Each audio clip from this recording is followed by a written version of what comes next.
order to just get antibodies against these aggregated proteins in neurodegeneration as treatments, as causative treatment for neurodegenerative disorders.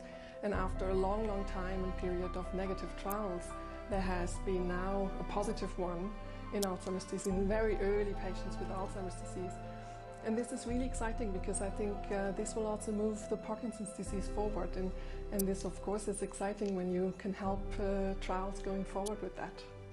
And the second thing is that we just got approval of another Horizon 2020 grant, which is a project. It's called Pro-Park Aging, where we're going to compare the de novo patients with Parkinson's disease with an existing cohort of centenarians.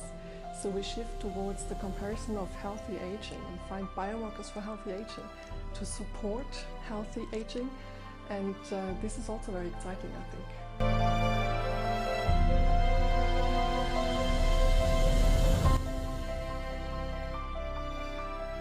So the highlights in Parkinson are, again, how does Parkinson progress?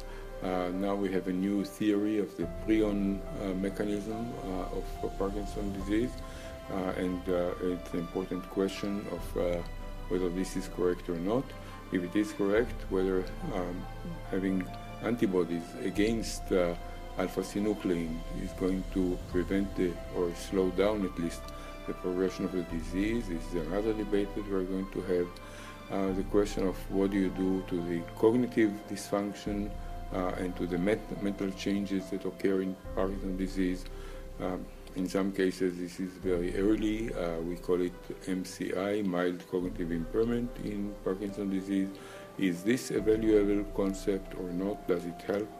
And who does it help? Does it help the clinician or does it help the patient to make this diagnosis? What are the new imaging methods that we have to try to evaluate not only the diagnosis but also the progression of the disease, and some are being developed now to try to have imaging of the synuclein deposits in the brain.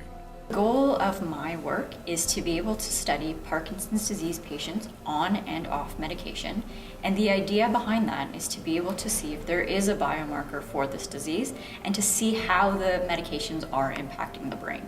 And so if there is a way to diagnose this disease using these brain stimulation modalities, we would have a better picture of treating it earlier, and something known as the prodromal Parkinson's disease phase would be identified earlier and would lead to better treatments of the disease and perhaps better life expectancies, and would lead to a lot of better outcomes when we have diagnosed it earlier.